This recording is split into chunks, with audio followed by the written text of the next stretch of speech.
नमस्कार साथियों, स्वागत है आपका अपने YouTube चैनल दातार क्लासेस में। तो हम डिस्कस कर रहे थे इंडियन पॉलिटी के प्रीवियस ईयर्स के क्वेश्चंस ईओ आरओ और आरएस प्री के सिलेबस के अकॉर्डिंग। हमने स्टार्ट किया था सर्वोच्च न्यायालय और हम ये क्वेश्चन कर रहे हैं घटना चक्र की बुक से और ये है टॉपिक नंबर 26। तो हमने 50 क्वेश्चंस डिस्कस कर लिए थे कल के वीडियो में। आज के वीडियो में हम रिमेनिंग क्वेश्चन डिस्कस करेंगे। चलिए स्टार्ट करते हैं। उच्चतम न्यायालय द्वारा सुनाए गए निर्णय या दिए गए आदेश के पुनर्विलोकन के बारे में निम्नलिखित में से कौन सा कथन सही है। तो जो भी निर्णय देता है उच्चतम न्यायालय, तो उसके पुनर्विलोकन के बारे में सही कथन बताना है। फर्स्ट है, भारत के राष्ट्रपति को ऐसे निर्णय या आदेश के पुनर्विलोकन का अधिकार प्राप्त है। उच्चतम न्यायालय को अपने द्वारा सुनाए गए निर्णय या दिए गए आदेश का पुनर्विलोकन करने की शक्ति प्राप्त है। मंत्रिमंडल को भारत के राष्ट्रपति की अनुमति से उच्चतम न्यायालय के निर्णय या आदेश के पुनर्विलोकन का अधिकार प्राप्त है, या उच्चतम न्यायालय को अपने निर्णय या आदेशों के पुनर्विलोकन का अधिकार प्राप्त है। तो उच्चतम न्यायालय ने कोई भी डिसीजन दे दिया तो उसके पुनर्विलोकन का अधिकार किसको प्राप्त है? तो ये प्राप्त है उच्चतम न्यायालय को। ठीक है, तो ऑप्शन नंबर 20 का सही हो जाएगा। अगला है, भारत के सर्वोच्च न्यायालय के निर्णय के संबंध में निम्न में से क्या सही है? सही बताना है। भारत का जो सर्वोच्च न्यायालय कोई भी डिसीजन देता है उसके संबंध में। फर्स्ट है, सर्वोच्च न्यायालय को अपने निर्णय को परिवर्तित करने का अधिकार प्राप्त है। सर्वोच्च न्यायालय को अपने निर्णय को परिवर्तित करने का अधिकार नहीं है। केवल भारत के मुख्य न्यायाधीश को निर्णय परिवर्तित करने का अधिकार है, या केवल विधि मंत्रालय को निर्णय परिवर्तित करने का अधिकार है। तो सर्वोच्च न्यायालय के जो निर्णय है इसके संबंध में सही है ऑप्शन नंबर ए। ठीक है, सर्वोच्च न्यायालय को अपने निर्णय को जो है परिवर्तित करने का अधिकार प्राप्त है। नेक्स्ट है, भारत के संविधान के संदर्भ में सामान्य विधियों में अंतर्विष्ट प्रतिषेध अथवा निर्बंधन अथवा उपबंध। ठीक है, सामान्य विधियों की बात हो रही है। इसके अंदर अंतर्विष्ट जो है प्रतिषेध अथवा निर्बंधन अथवा उपबंध आर्टिकल 142, इसके अधीन संवैधानिक जो है शक्तियों इस पर प्रतिषेध अथवा निर्बंधन की तरह कार्य नहीं कर सकते। निम्नलिखित में से कौन सा एक इसका अर्थ हो सकता है? ठीक है, तो इसका अर्थ क्या हो सकता है? तो इसका अर्थ होता है, भारत का जो उच्चतम न्यायालय है अपनी शक्तियों के प्रयोग में संसद के द्वारा निर्मित विधियों से बाध्य नहीं होगा। मतलब सरकार के द्वारा या संसद के द्वारा जो विधि या कानून बनाया गया है तो उच्चतम न्यायालय जो है अपनी शक्तियों का प्रयोग कर सकता है उन विधियों को माने बिना। ठीक है, संसद ने कोई भी विधि या कानून बना रखा है तो उनको विधियों को मानने के लिए बाध्य नहीं है उच्चतम न्यायालय। ठीक है, इसका अर्थ यही है। नेक्स्ट है, भारत में न्यायिक पुनरीक्षण का अर्थ बताना है। क्या है न्यायिक पुनरीक्षण? इसका अर्थ होता है विधियों और कार्यपालिक आदेशों की संवैधानिकता के विषय में प्राख्यापन करने का न्यायपालिका का जो अधिकार है उसको ही क्या कहते हैं? न्यायिक पुनरीक्षण। ठीक है, तो ऑप्शन नंबर ए। तो भारत में जो सर्वोच्च न्यायालय की बात करें तो न्यायिक पुनरीक्षण की शक्ति प्राप्त है सर्वोच्च न्यायालय को। ठीक है, और इसके तहत केंद्र और राज्य दोनों स्तरों पर विधियों और कार्यपालिक आदेशों की संवैधानिकता की जांच की जा सकती है, और सर्वोच्च न्यायालय के द्वारा अधिकारित पाए जाने पर इन्हें असंवैधानिक और अवैध तथा उच्च स्तर पर शून्य घोषित किया जा सकता है अगर वह किसी स्तर पर संविधान का उल्लंघन करता है। तो सर्वोच्च न्यायालय को कौन सी शक्ति प्राप्त है? न्यायिक पुनरीक्षण की शक्ति। तो ये जो शक्ति प्राप्त है किसके कौन से आर्टिकल्स के अंडर प्राप्त है? तो ये है 13, 32, 131 से 136, 143, 145, 226। इसके बाद में है 227, 245, 246 और 372। ठीक है, आदि के जो उपबंध है प्रत्यक्ष और अप्रत्यक्ष रूप से सर्वोच्च न्यायालय को क्या है? न्यायिक पुनरीक्षण की शक्ति प्रदान करते हैं। नेक्स्ट है, न्यायिक पुनर्विलोकन का अर्थ यह है कि सर्वोच्च न्यायालय, इसका अर्थ क्या है? न्यायिक पुनर्विलोकन का अर्थ बताना है क्या है? तो इसका अर्थ होता है ऑप्शन नंबर डी, राज्य के किसी भी कानून को अवैध घोषित कर सकता है। तो न्यायिक पुनर्विलोकन का अर्थ क्या होता है कि राज्य के सर्वोच्च न्यायालय क्या कर सकता है? राज्य के किसी भी कानून को अवैध घोषित कर सकता है। न्यायिक पुनर्विलोकन में न्यायालय को निम्नलिखित अधिकार है। न्यायिक पुनर्विलोकन में कौन सा अधिकार प्राप्त है न्यायालय को? तो ये है ऑप्शन नंबर ए, यदि कोई कानून या आदेश संविधान के विपरीत हो, ठीक है, संविधान के अनुसार नहीं हो कोई भी कानून, तो उसे क्या कर सकता है, असंवैधानिक करार दे सकता है हमारा जो सुप्रीम कोर्ट है या न्यायालय है जो भी है, ठीक है। निम्नलिखित कथनों पर विचार करना है। भारत का संविधान अपने मूल ढांचे को संघवाद, पंथनिरपेक्षता, मूल अधिकारों तथा लोकतंत्र के रूप में परिभाषित करता है। और दूसरा है, भारत का संविधान नागरिकों को स्वतंत्रता एवं उन आदर्शों जिन पर संविधान आधारित है की सुरक्षा हेतु न्यायिक पुनर्विलोकन की व्यवस्था करता है। तो इसमें से सही बताना है, तो दूसरा सही है, न्यायिक पुनर्विलोकन की शक्ति प्राप्त है किसको? न्यायालय को, ठीक है। तो ऑप्शन नंबर बी इसका सही हो जाएगा। तो भारत के संविधान में कहीं भी मूल ढांचे को परिभाषित नहीं किया गया है, ठीक है, मूल ढांचे को परिभाषित नहीं किया गया है, बल्कि मूल ढांचा शब्द कब आया था? केशवानंद भारती जो बनाम केरल राज्य था 1973 का, इसके निर्णय में आया था। तो ये सही नहीं है पहला कथन, मतलब मूल ढांचे की परिभाषा नहीं दी गई है भारत के संविधान के अंदर। दूसरा है कि भारत का संविधान नागरिकों को स्वतंत्रता एवं उन आदर्शों जिन पर संविधान आधारित है की सुरक्षा हेतु न्यायिक पुनर्विलोकन की व्यवस्था करता है। और ये जो व्यवस्था करता है आर्टिकल 32 और आर्टिकल 226 के तहत प्रदान करता है। तो आर्टिकल 32 के तहत तो ये शक्ति प्राप्त होती है किसको? उच्चतम न्यायालय को। और आर्टिकल 226 के तहत ये शक्ति प्राप्त है किसको? उच्च न्यायालय को, ठीक है। तो सुप्रीम कोर्ट को तो 32 के तहत और हाई कोर्ट को 226 के तहत न्यायिक पुनर्विलोकन की शक्ति प्राप्त है। अगला है, भारत के अंदर न्यायिक पुनर्विलोकन की शक्ति का प्रयोग किसके द्वारा किया जाता है? तो दोनों के द्वारा किया जाता है, सर्वोच्च न्यायालय के द्वारा और उच्च न्यायालय के द्वारा। सर्वोच्च न्यायालय के द्वारा किया जाता है आर्टिकल 32 के अंडर में, और उच्च न्यायालय के द्वारा किया जाता है आर्टिकल 226 के अनुसार, ठीक है। भारत के संविधान के संदर्भ में निम्नलिखित कथनों पर विचार करना है। किसी भी केंद्रीय विधि को संवैधानिक रूप से अवैध घोषित करने की किसी भी उच्च न्यायालय की अधिकारिता नहीं होती है। और दूसरा है, भारत के संविधान के किसी भी संशोधन पर भारत के उच्चतम न्यायालय द्वारा प्रश्न नहीं उठाया जाएगा। तो दोनों ही इसके अंदर गलत है, ठीक है, पहला भी गलत है और दूसरा भी गलत है। तो भारतीय संविधान का आर्टिकल है 13(2) और इसके अनुसार राज्य जो है, केंद्र या राज्य सरकार ऐसी कोई विधि नहीं बनाएगी जो भाग 3 के द्वारा प्रदत्त मौलिक अधिकारों को छीनती है। तो आर्टिकल 13(2) के अंदर है यह न्यून करती है और मौलिक अधिकारों के उल्लंघन में बनाई गई प्रत्येक विधि उल्लंघन की मात्रा तक शून्य होगी। इस आधार पर ही आर्टिकल 32 के तहत उच्चतम न्यायालय और आर्टिकल 226 के तहत उच्च न्यायालय को न्यायिक पुनर्विलोकन की शक्ति प्राप्त है। तो दोनों आर्टिकल के अंडर क्या है, न्यायिक पुनर्विलोकन की शक्ति प्राप्त है। तो केशवानंद भारती विवाद के अंदर उच्चतम न्यायालय के द्वारा ये निर्णय लिया गया कि संविधान के मूल ढांचे में परिवर्तन नहीं होना चाहिए, ठीक है। यदि भारत का जो है संविधान संशोधन के मौलिक ढांचे का उल्लंघन करना प्रतीत हो, ठीक है, तो दोनों कथन इसमें सही नहीं है। नेक्स्ट, न्यायिक पुनर्विलोकन प्रचलित है, कहाँ पर प्रचलित है न्यायिक पुनरावलोकन? तो ये दोनों में है, भारत और यूएसए, दोनों के अंदर न्यायिक पुनरावलोकन प्रचलित है। तो भारत के संविधान के आर्टिकल 13 इसके द्वारा न्यायिक पुनर्विलोकन का प्रावधान किया गया है, जो संयुक्त राज्य अमेरिका के संविधान से प्रेरित है। तो संयुक्त राज्य अमेरिका से लिया है इसको भारत ने। और जबकि यूके जो है, यूके के अंदर संसद सर्वोच्च है और इसके द्वारा बनाए गए कानूनों को न्यायालय में चुनौती नहीं दी जा सकती। तो अमेरिका के अंदर तो सर्वोच्च कौन है? न्यायालय, और यूके के अंदर सर्वोच्च कौन है? संसद। नेक्स्ट है, निम्नलिखित कथनों पर विचार करना है। भारत के अंदर न्यायिक पुनरीक्षण का क्षेत्र सीमित है। और दूसरा है, भारतीय संविधान में कुछ उधार की वस्तुएं हैं।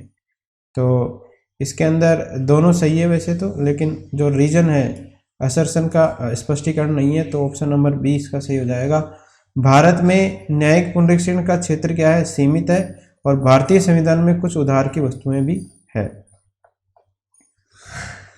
तो भारत के अंदर न्यायिक पुनरीक्षण का क्षेत्र अमेरिका की तुलना में सीमित है। हालांकि केशवानंद भारतीवाद हुआ था 1973 और मेनका गांधीवाद हुआ था 1978 आदि के बाद से सर्वोच्च न्यायालय के द्वारा क्रमिक रूप से न्यायिक पुनरीक्षण के क्षेत्र को विस्तारित किया जा रहा है। मतलब इसका जो न्यायिक पुनरीक्षण का क्षेत्र है उसको बढ़ाया जा रहा है।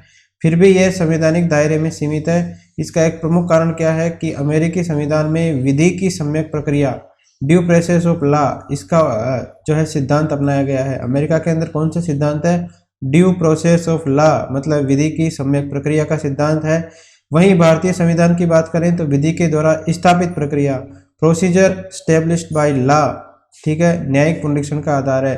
तो दोनों जो नियम है, ठीक है, ये अलग अलग है। विधि की सम्यक प्रक्रिया अलग है, ड्यू प्रोसेस ऑफ लॉ, और इसके अलावा इंडिया के अंदर जो है प्रोसीजर एस्टेब्लिश्ड बाय लॉ, ये अलग है। तो अमेरिका की तुलना में बात करें तो इंडिया के अंदर जो है इसका न्यायिक पुनरीक्षण का क्षेत्र क्या है? सीमित है, और इस अनुसार पहला कथन सत्य है। दूसरी तरफ बात करें तो भारतीय संविधान के अंदर अन्य देशों के संविधानों से विभिन्न प्रावधानों की अवधारणा ली गई है।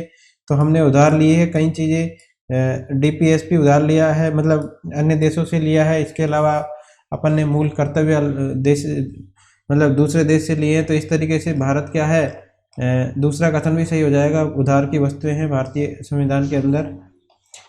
तीसरा है, नेक्स्ट है, भारतीय संविधान में न्यायिक पुनरावलोकन का आधार क्या है? तो अभी हमने ऊपर पढ़ा था, प्रोसेस एस्टेब्लिश्ड बाय लॉ है, तो विधि के द्वारा स्थापित प्रक्रिया है इंडिया के अंदर न्यायिक पुनरावलोकन का आधार। और अमेरिका के अंदर कौन सी है? ये है विधि की सम्यक प्रक्रिया। बात करें भारतीय संविधान के अनुच्छेद 13, 32, 131 से 136, 143, 145, 226, 227, 245, 246 और 372 आदि के तहत न्यायिक पुनरावलोकन की व्यवस्था निहित है। तो न्यायिक पुनरावलोकन की व्यवस्था, ये जो आर्टिकल है ये याद रख लीजिए, सारे इनके तहत भारत के अंदर निहित है। और इसको अपन बोलते हैं विधि के द्वारा स्थापित प्रक्रिया। क्या बोलते हैं इसको? विधि के द्वारा स्थापित प्रक्रिया, प्रोसीजर स्टेब्लिश्ड बाय लॉ, ठीक है। इसके तहत क्या करता है न्यायालय परीक्षण करता है कि कोई विधि संविधान के द्वारा विधायिका को जो प्रदत्त शक्तियों के संगत रूप से बनाई गई है या नहीं, तथा यह अनुमोदित प्रक्रिया का अनुसरण करती है अथवा नहीं। विधि के द्वारा स्थापित प्रक्रिया का उल्लंघन करने पर इसे न्यायालय के द्वारा शून्य घोषित किया जा सकता है। तो विधि के द्वारा स्थापित प्रक्रिया है इंडिया के अंदर, बस इतना ही याद रखिए। नेक्स्ट है, कोई भी संविधान संशोधन कानून भारतीय सर्वोच्च न्यायालय के द्वारा असंवैधानिक घोषित किया जा सकता है। कब किया जा सकता है भारतीय संविधान के सर्वोच्च न्यायालय के द्वारा असंवैधानिक? तो वो सेकंड कंडीशन में किया जा सकता है कि विधि के समक्ष समानता के अधिकार को भाग 3 से हटाकर जो है संविधान में अन्यत्र कहीं रखता है, ठीक है। तो कोई भी संविधान संशोधन कानून भारतीय सर्वोच्च न्यायालय के द्वारा असंवैधानिक घोषित किया जा सकता है यदि वह विधि के समक्ष समानता के अधिकार को भाग 3 से हटाकर संविधान में अन्यत्र कहीं रखता है। मतलब अगर संविधान का मूल ढांचा परिवर्तित होता है तो उसको नकार सकता है, असंवैधानिक घोषित कर सकता है सर्वोच्च न्यायालय, ठीक है। तो ये भाग 3 के बारे में है। भाग 3 को हटाकर अगर आप कहीं और लेके जा रहे हो, मतलब अन्यत्र लेके जा रहे हो या कहीं शिफ्ट कर रहे हो भाग 3 को, तो क्योंकि भाग 3 का जो है आर्टिकल 13(2) ये उल्लेख करता है कि राज्य ऐसी कोई भी विधि नहीं बना सकता जो इस भाग में दिए गए अधिकार को छीनती है। तो भाग 3 का जो अधिकार है वो सुरक्षित रहना चाहिए। अगर वह सुरक्षित नहीं है तो असंवैधानिक करार दे सकता है जो है संविधान संशोधन को कौन? सर्वोच्च न्यायालय। नेक्स्ट है, संविधान की व्याख्या करने का अंतिम अधिकार किसको है? व्याख्या एक्सप्लेन करने का अधिकार है किसको? तो ये है सर्वोच्च न्यायालय को, ठीक है। अंतिम अधिकार भी खुद के पास ही है संविधान की व्याख्या करने का। तो इसको अपन कहते हैं संविधान का प्रहरी और संविधान का संरक्षक माना जाता है। किसको? भारतीय सर्वोच्च न्यायालय को। भारतीय संविधान का संरक्षक कौन है? तो सर्वोच्च न्यायालय है संरक्षक। भारतीय संविधान का संरक्षक कौन है? वापस सेम सर्वोच्च न्यायालय है। निम्नलिखित में से कौन भारत के संविधान का अभिरक्षक यानी कस्टोडियन है? तो ये है भारत का उच्चतम न्यायालय या सुप्रीम कोर्ट। भारतीय संविधान का अभिभावकत्व निहित है किसके अंदर? तो वही है कस्टोडियन। कस्टोडियन कौन है? तो भारतीय संविधान का कस्टोडियन है सर्वोच्च न्यायालय। नेक्स्ट है, नीचे 2 कथन दिए गए हैं, इनमें से एक कथन को ए और दूसरे कथन को आर कहा गया है। ए मतलब असर्शन, आर मतलब रीजन। कथन और कारण, तो केंद्रीय कानूनों की संवैधानिक वैधता के संबंध में भारत के सर्वोच्च न्यायालय की अनन्य अधिकारिता है। तो अनन्य अधिकारिता तो नहीं है, ठीक है। दूसरा है सर्वोच्च न्यायालय भारतीय संविधान का संरक्षक है, तो ये तो सही है, ठीक है। तो पहला गलत हो जाएगा और दूसरा सही हो जाएगा। तो option A is wrong and option B is right और रीजन इज करेक्ट। नेक्स्ट है निम्नलिखित में से कौन से मामले उच्च न्यायालय और उच्चतम न्यायालय की अधिकारिता के अंदर आते हैं? कौन से मामले हैं जो दोनों में आते हैं, हाई कोर्ट और सुप्रीम कोर्ट की अधिकारिता में? तो ये आते हैं मूल अधिकारों का प्रवर्तन वाले जो मामले हैं वो सारे आते हैं दोनों कोर्टों के अंदर, सुप्रीम कोर्ट और हाई कोर्ट दोनों में मूल अधिकारों के प्रवर्तन से संबंधित मामले, ठीक है। तो दोनों को शक्ति प्राप्त है चूंकि न्यायिक पुनरावलोकन की।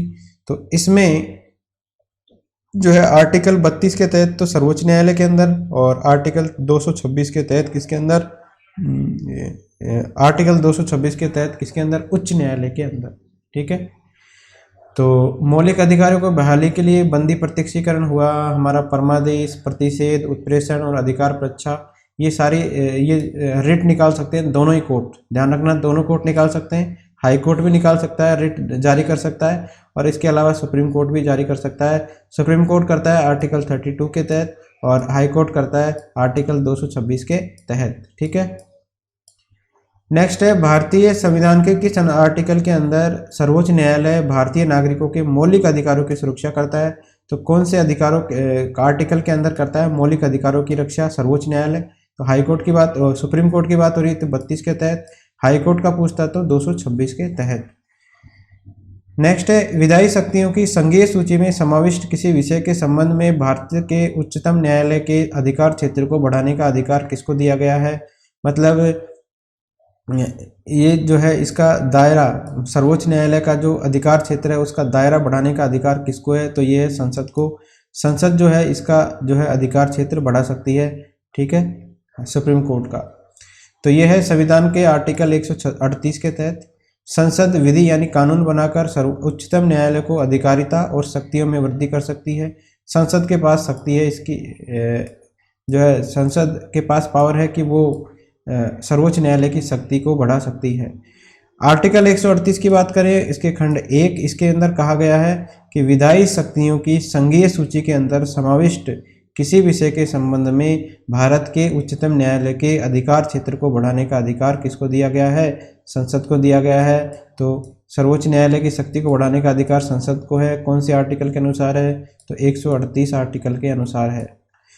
नेक्स्ट है भारत के सर्वोच्च न्यायालय का क्षेत्राधिकार किसके द्वारा बढ़ाया जा सकता है? तो संसद के द्वारा बढ़ाया जा सकता है और कानून बनाकर बढ़ाया जा सकता है। कौन से आर्टिकल के अनुसार? 138 के अनुसार। संविधान के अंतर्गत उच्चतम न्यायालय से विधि के प्रश्न पर राय लेने का किसको अधिकार है? विधि यानी कानून के प्रश्न पर राय लेने का अधिकार लेने का किसको अधिकार है? उच्चतम न्यायालय से, ठीक है। सुप्रीम कोर्ट से न्याय जो है सलाह कौन ले सकता है, ठीक है, राय कौन ले सकता है? तो ये ले सकता है राष्ट्रपति, और ये दिया गया है आर्टिकल 143(1). तो कोई भी सीरियस मामला हो जाता है तो सुप्रीम कोर्ट से राष्ट्रपति जो है राय ले सकता है आर्टिकल 143 के 1 के तहत। नेक्स्ट है उच्चतम और उच्च न्यायालयों के न्यायाधीशों की नियुक्ति तथा स्थानांतरण के लिए परामर्श प्रक्रिया के संबंध में राष्ट्रपति ने उच्चतम न्यायालय को एक अभिदेशन किया है। तो किसके अंतर्गत किया है अभिदेशन? तो ये किया है खंड 1 आर्टिकल 143 के अंतर्गत। अभी हमने ऊपर पढ़ा था कि परामर्श ले सकता है राष्ट्रपति सुप्रीम कोर्ट से 143(1) के अंतर्गत। नेक्स्ट है उच्चतम न्यायालय की परामर्शी अधिकारिता के विषय में निम्नलिखित में से कौन से कथन सही है? परामर्शी अधिकारिता उच्चतम न्यायालय की, उससे सही रिलेटेड सही आंसर बताना है। तो फर्स्ट है इसमें उच्चतम न्यायालय के लिए यह बाध्यकारी है कि वह राष्ट्रपति के द्वारा निर्देशित किसी भी मामले में अपना मत व्यक्त करे। तो बाध्य तो नहीं है, तो पहला गलत हो जाएगा। दूसरा है परामर्शी अधिकारिता की शक्ति के अधीन प्राप्त किसी निर्देश पर उच्चतम न्यायालय की पूर्ण पीठ सुनवाई कर सकती है, ठीक है। परामर्शी अधिकारिता की शक्ति के अधीन तो सुनवाई कर सकती है, तो ये सही हो जाएगा। नेक्स्ट है परामर्शी अधिकारिता के अधीन प्राप्त निर्देश पर व्यक्त किया हुआ उच्चतम न्यायालय का मत सरकार पर बाध्यकारी नहीं होगा। मतलब जो कहेगा उसको सरकार मान भी सकती है, नहीं भी मान सकती है, तो ये भी सही है। नेक्स्ट है उच्चतम न्यायालय को उसकी परामर्शी अधिकारिता की शक्ति के अधीन एक बार में केवल एक ही निर्देश भेजा जा सकता है, तो ये भी गलत है, ठीक है। तो केवल 2 और 3 इसके अंदर सही है। अगला है भारत के सर्वोच्च न्यायालय का परामर्शदात्री अधिकार से प्रयुक्त होता है कि वह, ठीक है, परामर्शदात्री अधिकार है किसको, सर्वोच्च न्यायालय को। तो इससे प्रयुक्त होता है कि वह सार्वजनिक महत्व के कानूनी अथवा तथ्यात्मक मामलों में राष्ट्रपति को परामर्श दे सकता है। ठीक है, कौन से आर्टिकल के तहत दे सकता है, 143(1) के अनुसार। नेक्स्ट है भारत का उच्चतम न्यायालय कानून या तथ्य के मामले में राष्ट्रपति को परामर्श देता है, कब देता है, ठीक है, कब देता है, अपने आप तो देता नहीं है, जब राष्ट्रपति उससे कहेगा तभी वो परामर्श देगा। तो जब परामर्श के लिए कहा जाएगा उसके तहत ही वो परामर्श देगा। नेक्स्ट है निम्नलिखित कथनों पर विचार करना है। भारत का उच्चतम न्यायालय भारत के राष्ट्रपति को विधि अथवा तथ्यों के विषयों पर सलाह देता है। ठीक है, राष्ट्रपति को देता है, किसके द्वारा देता है वो, तो वो देता है स्वप्रेरण द्वारा। ठीक है, स्वप्रेरण मतलब खुद की इच्छा के अनुसार तो देता नहीं है, जब मांगता है उसके तभी देता है। तो सेकंड आंसर हो जाएगा इसका, यदि कोई सलाह मांगता है सर्वोच्च न्यायालय से उसी कंडीशन में वो उसको सलाह देगा, वरना नहीं देगा। तो ऑप्शन नंबर 2 इसका सही है। नेक्स्ट है गुजरात के अंदर विधानसभा के चुनाव हुए 2002 के अंदर, इसको स्थगित करने के चुनाव आयोग के निर्णय की अधिमान्यता पर उच्चतम न्यायालय की राय जानने के लिए राष्ट्रपति ने उच्चतम न्यायालय से अनुरोध किया। तो अनुरोध किसके अंतर्गत किया, अभी हम पढ़ते आ रहे हैं इसको 143 के अंदर। तो 143 के तहत राष्ट्रपति परामर्श लेता है किससे, उच्चतम न्यायालय से। नेक्स्ट है मैं भारत के संविधान के प्रति सच्चा विश्वास और सच्ची निष्ठा रखूंगा, भारत की संप्रभुता और अखंडता को बनाए रखूंगा, अपने पद के कर्तव्यों का निर्वहन करूंगा, संविधान और कानून की रक्षा करूंगा। ये शपथ ली जाती है, किसके द्वारा ली जाती है ये शपथ, ठीक है, जो ऊपर दी गई है, तो ये ली जाती है भारत के जो मुख्य न्यायाधीश है उसके द्वारा। ठीक है, तो ये जो प्रारूप दिया गया है संविधान के अनुसूची 3 के तहत उच्चतम न्यायालय के न्यायाधीश और भारत के नियंत्रक महालेखा परीक्षक के द्वारा ली गई शपथ का है। तो दोनों यही सेम शपथ लेते हैं, सीएजी भी यही लेता है और भारत के मुख्य न्यायाधीश भी यही लेते हैं।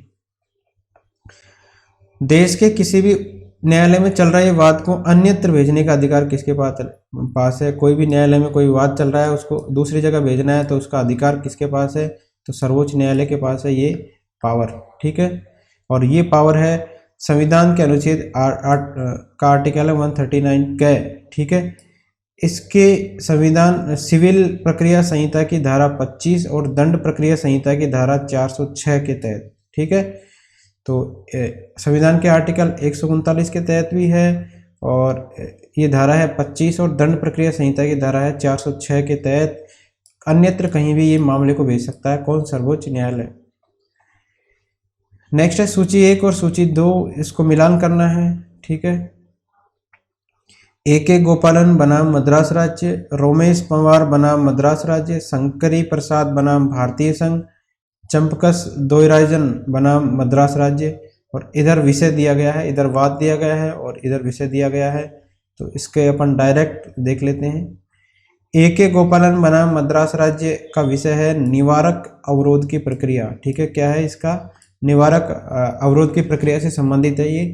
रोमेश थापर बनाम मद्रास राज्य, ये है स्वतंत्र भाषण पर रोक से संबंधित। शंकरी प्रसाद बनाम भारतीय संघ है संविधान संशोधन की संसद की शक्ति से। और चंपकम दोराइजन बनाम मद्रास राज्य है जो ये संबंधित है शिक्षण संस्थानों में प्रवेश के लिए समानता से संबंधित। तो ये चारों याद रख लीजिए एक बार। ठीक है, A.K. गोपालन बनाम मद्रास राज्य है निवारक अवरोध की प्रक्रिया से, रोमेश थापर बनाम मद्रास राज्य है स्वतंत्र भाषण पर रोक।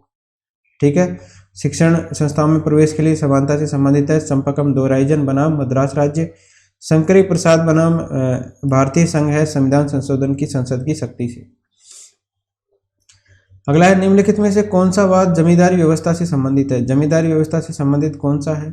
ठीक है, तो कामेश्वर सिंह बनाम बिहार राज्यवाद और पश्चिम बंगाल बनाम सुबोध गोपालवाद जमींदारी व्यवस्था और भूमि सुधार कानूनों से संबंधित है। तो इसके अंदर ऑप्शन नहीं दे रखा है, तो ये 2 कानून है, कामेश्वर सिंह बनाम बिहार राज्यवाद और पश्चिम बंगाल बनाम सुबोध गोपालवाद। ठीक है, दोनों जमींदारी व्यवस्था से संबंधित है। नेक्स्ट है इंदिरा साहनी बनाम भारत संघ मुकदमे में सर्वोच्च न्यायालय का निर्णय किस विषय से संबंधित है। तो हमने इसको बार बार पढ़ा है, कि इंदिरा साहनी बनाम भारत संघ मुकदमा ये है ओबीसी को रिजर्वेशन से संबंधित। ठीक है, तो सरकारी नौकरियों के अंदर जो ओबीसी को रिजर्वेशन मिला है वो किस वाद से मिला है? ये मिला है इंदिरा साहनी बनाम भारत संघ मुकदमा, और इसमें इनको रिजर्वेशन 27% दिया गया है। ये वाद है 1992 का। ठीक है, 1992 का है ये, इंदिरा साहनी बनाम भारत संघ। और इसके अंदर ये भी फैसला लिया गया कि जो आर्टिकल की लिमिट है वो होनी चाहिए 50%, 50% से ज़्यादा रिजर्वेशन नहीं होना चाहिए। नेक्स्ट है, हाल ही में उच्चतम न्यायालय ने प्रवासी पंचाट निर्धारण अधिनियम 1983 को संविधान के किस अनुच्छेद के अंतर्गत केंद्र के पावन कर्तव्य के उल्लंघन पर असंवैधानिक घोषित किया? तो असंवैधानिक घोषित किया, तो ये घोषित किया आर्टिकल 355 को। ठीक है, नेक्स्ट है, TDSAD के निर्णयों को चुनौती दी जा सकती है। TDSAD का मतलब होता है telecom dispute settlement and appellate tribunal. तो इसको चुनौती दी जा सकती है किसके अंदर? हाई कोर्ट में भी दी जा सकती है और सुप्रीम कोर्ट में भी दी जा सकती है। तो TDSAD जो है इसकी स्थापना हुई थी 1997 में। भारतीय दूरसंचार विनियामक प्राधिकरण ट्राई अधिनियम में वर्ष 2004 में किए गए संशोधन के द्वारा की गई थी, और इसका उद्देश्य क्या है? दूरसंचार क्षेत्र में किसी भी विवाद का न्यायिक समाधान करना। ठीक है, TDSAD का क्या है? न्यायिक समाधान करना अगर दूरसंचार क्षेत्र में कोई भी विवाद होता है तो, और इसको चुनौती दी जा सकती है सुप्रीम कोर्ट और हाई कोर्ट दोनों के अंदर। भारत के उच्चतम न्यायालय के मुख्य न्यायमूर्ति का सही क्रम बताना है, क्या है? तो दिए गए ऑप्शन में डी ऑप्शन सही है, HL दत्तू, TS ठाकुर और जगदीश सिंह खेहर। तो जो जस्टिस BP सिन्हा इनका कार्यकाल रहा 1959 से लेकर 1964 तक। PB फिर गजेंद्र गडकर रहे, फिर रहे HR दास, उसके बाद KG बालकृष्णन, उसके बाद रहे SS कापड़िया, फिर HL दत्तू, उसके बाद में रंजन गोगोई, उसके बाद में NV रमन, उसके बाद में दीपक मिश्रा। ठीक है, इनका कार्यकाल रहा दीपक मिश्रा का 17 से 18 के बीच में। रंजन गोगोई 18 से 19 तक, और NV रमन है 21 तक। ठीक है, इसके बाद में जस्टिस TS ठाकुर, इनका कार्यकाल 15 से 17 तक है। जगदीप सिंह खेर का 17 से 17 तक है, 4-1 17 से 17। तो डी ऑप्शन इसमें सही है, ये याद रखने की जरूरत नहीं है आपको। नेक्स्ट है, निम्नलिखित में से कौन चौथी महिला जज है जिन्हें अप्रैल 2010 में भारत के उच्चतम न्यायालय में नियुक्त किया गया? चौथी महिला जज कौन सी थी? 2010 में इनको नियुक्त किया गया, तो इनका नाम है जस्टिस ज्ञान सुधा मिश्र। ठीक है, चौथी है ये, और इनको 2010 में जो है नियुक्ति प्रदान की गई। इनसे पूर्व बात करें तो पटना उच्च न्यायालय के मुख्य न्यायाधीश थी ये, और इससे पूर्व जस्टिस फातिमा बीवी थी, जस्टिस सुजाता मनोहर थी, और जस्टिस रूमा पाल। तो पहली जो है चीफ जस्टिस वो कौन थी? जस्टिस फातिमा बीवी। हाल ही में नियुक्त सुप्रीम कोर्ट के निम्नलिखित न्यायाधीशों में से कौन इससे पहले किसी उच्च न्यायालय के न्यायाधीश नहीं थे? ठीक है, कौन नहीं थे? तो नागेश्वर राव नहीं थे उच्च न्यायालय के न्यायाधीश, बाकी सारे थे DY चंद्रचूड़, AM खानविलकर और अशोक भूषण। लेकिन ये जो NL नागेश्वर राव थे ये किसी भी उच्च न्यायालय के न्यायाधीश नहीं थे। मध्य प्रदेश उच्च न्यायालय के निम्नलिखित में से मुख्य न्यायमूर्तियों में से कौन भारत के उच्चतम न्यायालय के न्यायाधीश नहीं रहे हैं? सुप्रीम कोर्ट के न्यायाधीश नहीं रहे हैं, तो ये है न्यायमूर्ति SK झा। ठीक है, भारतीय न्यायिक व्यवस्था में जब जनहित याचिका को शामिल किया गया उस समय भारत के मुख्य न्यायाधीश कौन थे? तो जनहित याचिका जब शामिल की गई तो न्यायाधीश थे कौन थे उस टाइम पे? PIL जिसको अपन बोलते हैं, पब्लिक इंटरेस्ट लिटिगेशन। ठीक है, इसकी शुरुआत हुई, और जिस समय PN भगवती ने ये याचिका स्वीकार की थी उस समय सर्वोच्च न्यायालय के न्यायाधीश थे, न कि मुख्य न्यायाधीश। ठीक है, तो PN भगवती जो है सर्वोच्च न्यायालय के क्या थे? न्यायाधीश थे। तो इसमें जो है ऊपर दिए गए में से कोई सा भी सही नहीं है। पहली जनहित याचिका स्वीकार करने के समय थे YV चंद्रचूड़। ठीक है, सर्वोच्च न्यायालय के मुख्य न्यायाधीश थे, तो YV चंद्रचूड़ हमारे ऑप्शंस में नहीं है। पीएन भगवती जो है ये थे तो सही, लेकिन उस समय तक जो है याचिका खारिज कर दी गई थी, स्वीकार नहीं हुई थी। नेक्स्ट है, जनहित याचिका की शुरुआत किसके द्वारा की गई? तो ये न्यायिक पहल के द्वारा की गई। नेक्स्ट है, निम्नलिखित कथनों पर विचार करना है। न्यायमूर्ति बी आर कृष्णा अय्यर भारत के मुख्य न्यायमूर्ति थे। दूसरा है, न्यायमूर्ति बी आर कृष्णा अय्यर भारतीय न्यायिक सेवा में लोकहित पीआईएल के प्रायोजनों में से एक माने जाते हैं, तो ऑप्शन नंबर 2 इसका सही है। न्यायमूर्ति बी आर कृष्णा अय्यर 1973 में सुप्रीम कोर्ट के न्यायाधीश नियुक्त हुए। वे कभी भारत के मुख्य न्यायाधीश नहीं रहे। न्यायमूर्ति पीएन भगवती एवं न्यायमूर्ति अय्यर लोकहित याचिका को प्रारंभ करने और प्रोत्साहित करने के लिए माने जाते हैं। तो दोनों का नाम याद रखिए, पीएन भगवती और न्यायमूर्ति थे अय्यर साहब। ये दोनों को माना जाता है पीआईएल प्रारंभ करने और प्रोत्साहन देने के लिए जाने जाते हैं दोनों। लेकिन ये उस समय जो मुख्य न्यायाधीश थे वो कौन थे? उनका नाम था वाई.वी. चंद्रचूड़, जिनके समय में जनहित याचिका जो है लागू हुई थी। नेक्स्ट है, पीआईएल क्या है? Public interest litigation, public inquiry litigation, public investment litigation या private investment litigation? Public investment litigation है ये पीआईएल, जनहित याचिका जिसको अपन बोलते हैं। तो कहाँ पर प्रस्तुत की जा सकती है पीआईएल? तो ये उच्च न्यायालय में और सर्वोच्च न्यायालय के अंदर पीआईएल जो है की जा सकती है। कथन और कारण का है, जनहित याचिका जन सहयोगी नागरिकों को को न्यायालय तक जाने की स्वीकृति देती है। ठीक है, जनहित याचिका क्या देती है?